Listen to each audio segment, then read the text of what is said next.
रथिर समधीर ध्यानं जगत त्राणकारी अघारी उदारं भगत त्राण रूपं दया गुण अपारं नमो सद्गुरु ज्ञान दाता सुस्वामी नमामि नमामि नमामि नमामि। ब्रह्मलीन संत सद्गुरु महर्षि नेगी परमहंस जी महाराज के चरणों में कोटि नमन। मंचस्थ हमारे आदरणीय मिश्री दास बाबा, दीपू जी, संतोष जी और आगंतुक सभी सत्संग प्रेमी सज्जनों को मेरा कोटि नमन।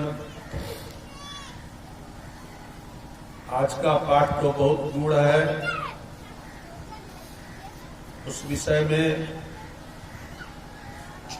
मुझ मूढ़ को तो कोई ज्ञान है नहीं जो आप लोगों को समझा सकूं। आप लोग खुद ही बहुत सारे सत्संग में जाते हैं, सुनते हैं, समझते हैं। फिर भी जहां तक मुझे मेरा समझ है मैं उस आधार पर बतलाता हूं। इसमें एक भजन कबीरदास जी का आया था,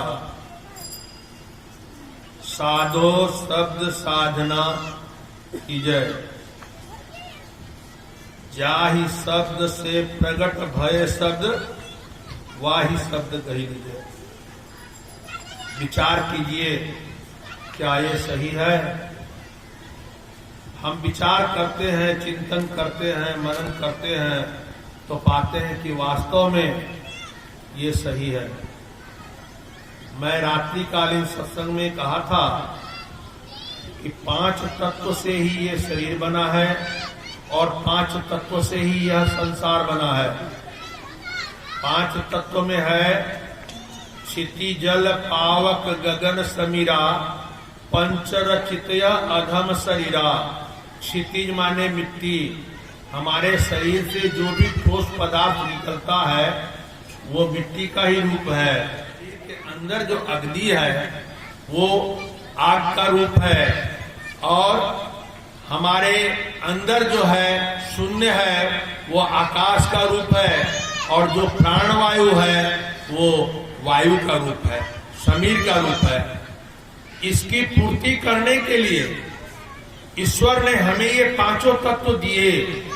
जिस चीज की हमें कमी महसूस होती है उसको हम ईश्वर द्वारा प्रदत्त वस्तु को ग्रहण करके उसकी पूर्ति करते हैं और जीवात्मा क्षणिक सुख का आनंद लेता है।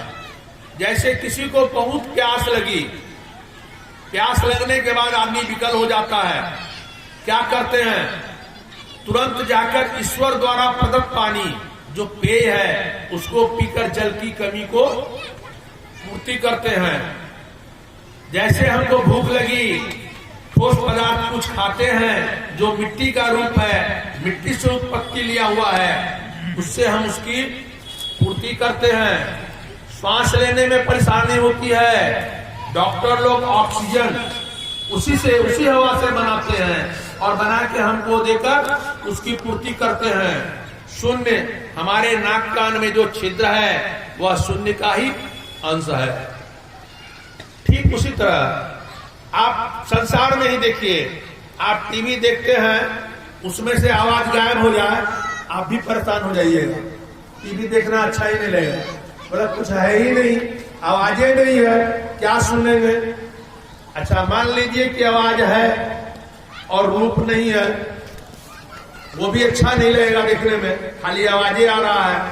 तो बिंदु और नाद, ये शिव शक्ति निकेतनम, यही ईश्वर का घर है।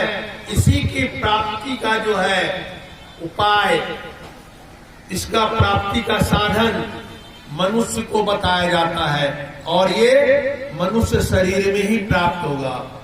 और सच्चे सदगुरु जो इसके कामिल मुर्शिद हैं, जो योग्य गुरु हैं, वही बता सकते हैं।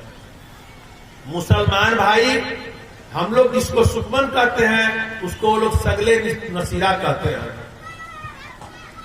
और राधा स्वामी में वे लोग इष्टि विष्टि कहते हैं और बिंदु ध्यान को समाविष्टि कहते हैं।